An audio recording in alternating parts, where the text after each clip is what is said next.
Thé avec des observateurs qui pensent à contre-courant. On parlait de sexualité tantôt. Il y a deux gros tabous concernant la sexualité. La sexualité chez les personnes âgées, on en parle très peu, et la sexualité chez les personnes handicapées ou en situation de handicap. Ce qu'on dit d'ailleurs, au lieu de personnes âgées, personnes en situation d'âge avancé, je ne sais pas, en tout cas. Bref, c'est la sexualité chez les handicapés, c'est quand même tabou. Il y a quelques jours, était diffusé sur Ami TV, la série documentaire Touché, qui parlait justement de ça, la sexualité chez les personnes handicapées. Et est-ce que les personnes lourdement handicapées devraient avoir le droit d'avoir recours à des services de travailleurs ou de travailleuses du sexe? Je ne sais pas si vous avez lu Maria Mourani, qui est chroniqueuse, collègue dans le Journal de Montréal. Maria crie souvent contre la prostitution. Elle est totalement choquée. Elle dit on ne devrait pas, absolument pas, jamais, never, la prostitution, même auprès des personnes handicapées. Il y en a d'autres qui disent, ben là, c'est parce qu'à un moment donné, il y en a des gens qui sont lourdement handicapés, puis ils peuvent pas, mettons, aller cruiser dans des bars ou aller sur Tinder. Là, ils n'ont pas vraiment le choix. On va en parler avec Selma Quidri, qui est directrice générale de l'Institut national pour l'équité, l'égalité et l'inclusion des personnes en situation de handicap. Bonjour, Madame Quidri. Bonjour, M. Martineau. Bonjour.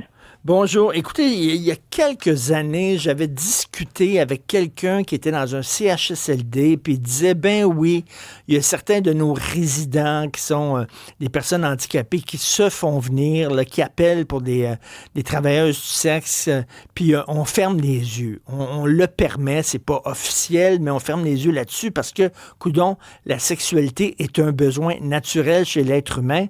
Dans votre... quelle est la position de l'Institut national que vous dirigez sur ce sujet-là? En fait, tout d'abord, nous sommes tout à fait contre toute exploitation, quelle qu'elle soit. Et donc, pour nous, on ne s'est pas positionné pour ou contre, du moment que ce n'est pas encore quelque chose qui est légalisé ou c'est un service qui est disponible pour les personnes en situation de handicap. Donc, on n'est pas prêt, d'une certaine façon. Le droit à une vie sexuelle épanouie est toujours un droit pour tout le monde, pour n'importe qui. Donc, les personnes en situation de handicap devraient y avoir droit. Le droit aussi à une intimité sécuritaire aussi, c'est important pour nous. Alors, donc, on milite, en fait, on travaille beaucoup pour la sécurité et la prévention de toute forme d'exploitation et de violence envers les personnes en situation de handicap, mais aussi envers aussi, vous venez de le dire, travailleurs ou travailleuses du sexe aussi. Ça dépend aussi comment la situation se présente pour ces personnes-là aussi. Et handicapé, ben c'est large, hein? C'est large. Là. Ça peut être quelqu'un qui est aveugle, ça peut être quelqu'un qui est tétraplégique, quadriplégique, qui peut pas sortir. Là, c'est très large. Et j'imagine que souvent on dit, ben oui, mais ils peuvent avoir des relations sexuelles entre personnes handicapées, par exemple, tout ça. Mais même une personne handicapée peut avoir un fantasme d'avoir une relation sexuelle avec une personne qui n'a pas d'handicap aussi, Madame Quidri. Ben, tout à fait, ça devrait pas être juste un fantasme. Ben, c'est ça. D'avoir quand même, déjà d'enlever ces tabous-là, de penser que les personnes handicapées sont asexuées, ce n'est pas vrai. Un handicap, ça peut arriver à la naissance, comme ça peut arriver au cours de notre vie.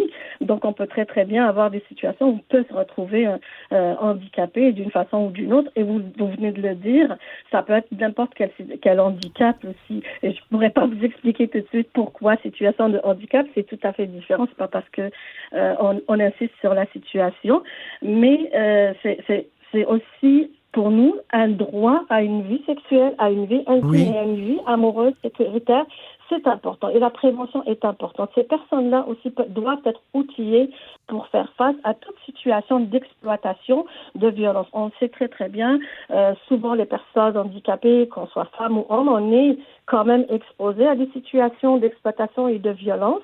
C'est tout à fait, on n'a pas de statistiques en tant que telles, mais on a des réalités tout à fait qui sont vécues. Nous-mêmes, on travaille là-dessus, mais on travaille pour la prévention. ne serait-ce qu'avoir droit à une éducation à la sexualité très très tôt dans notre vie. Pourquoi les personnes handicapées n'y ont pas accès d'une certaine façon? Que quand très très jeune, on commence à le dire pour nos enfants, on veut qu'ils comprennent exactement ce que c'est d'avoir des relations sexuelles, d'avoir une vie intime, que mon corps m'appartient et que je peux dire que le consentement m'appartient aussi. Ce n'est pas vraiment acquis pour les personnes handicapées. Et vous venez de le dire aussi, le fait de pouvoir sortir, de cruiser comme on veut, comme une personne normale, ce n'est pas accessible pour les personnes handicapées. C'est Donc, ça. on est souvent, même si on a un handicap non lourd, là, vous venez de parler beaucoup d'handicap lourd, mais beaucoup de personnes qui n'ont pas de handicap lourd, qui peuvent avoir des handicaps aussi qui ne sont pas visibles, de défis de santé mentale, de déficience intellectuelle, elles se retrouvent dans cette situation aussi de stigmatisation d'une certaine façon. Ben c'est ça, tout à fait. Puis sans nécessairement avoir recours à des prostituées, là, des travailleuses du sexe, il y a aussi, entre autres, j'avais vu aux États-Unis, il y a des accompagnatrices, c'est-à-dire c'est presque des gens c'est presque des infirmières, c'est presque du personnel du milieu de la santé, mais justement qui peuvent faire des massages, puis ça peut être même des caresses sexuelles à des personnes en situation de handicap. Mais tout à fait, vous venez de le dire, en Europe, si je ne me trompe pas, en Belgique ou en Suisse, je suis pas très très sûre, mais ça s'appelle pas de l'assistance sexuelle vraiment, c'est de l'accompagnement sexuel. Oui. Mais ces personnes-là ont besoin d'un toucher différent aussi. Surtout si on a été habitué toute notre vie à avoir un toucher médical. Et je pense que d'une certaine façon, la série traite de ça, mais ce n'est pas tout à fait complètement juste de ça. Mais c'est un toucher différent d'avoir cette douceur, cette relation.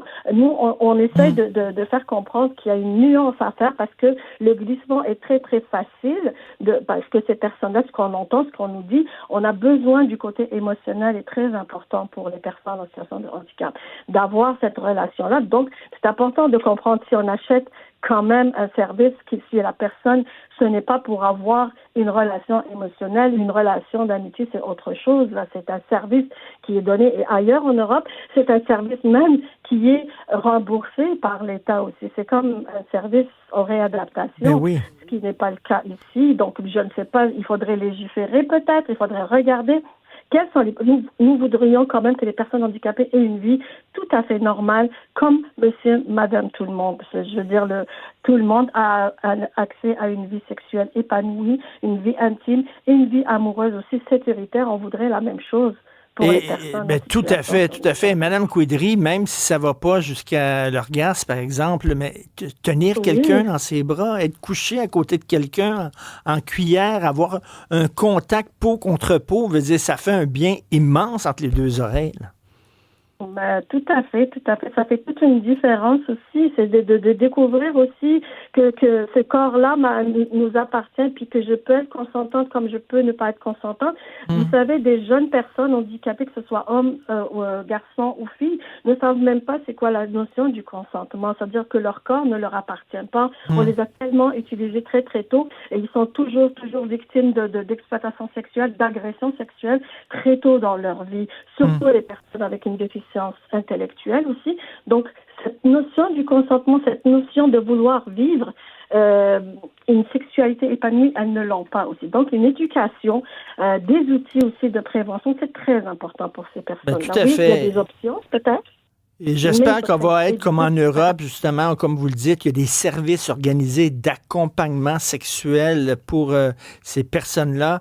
Merci beaucoup pour le travail que vous faites, Mme Selma Quidry, directrice générale de l'Institut national pour l'équité, l'égalité et l'inclusion des personnes en situation de handicap. Merci, bonne journée.